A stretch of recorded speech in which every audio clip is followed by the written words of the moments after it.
So the release is just under here, and there's a knob that you pull to the left.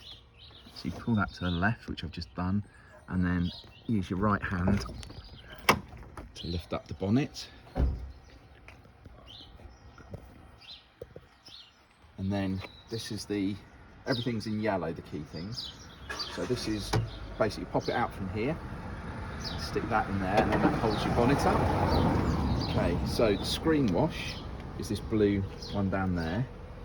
So basically the question is, how would you tell that you needed to top up your screen wash? Basically all you play back to them is, there's a minimum and maximum. If it's at the minimum, I top it up there. And that's literally all you have to say, okay? Then they could ask you, how do you know if the engine oil needs topping up? And basically you would explain that you take the dipstick, you pull it out, and there's a minimum and a maximum there. And if basically you wipe it with a cloth and then basically put it back into here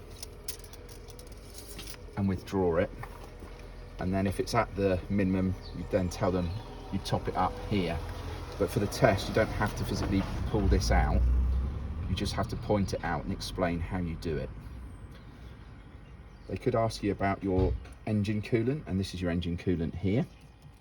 And there's a minimum and a maximum on the side. So again, you just say to them, way you basically know whether you need to top it up is if it's at the minimum, you'd fill it up with coolant there. But that's all you have to tell them. You don't have to physically do anything. And then the last question is, how would you know if you needed your brake fluid topping up?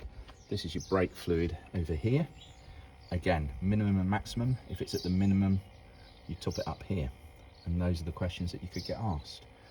Once you've done that and answered your question, just put this back in its clip, and then don't be scared, just drop it so it clocks, and that's it.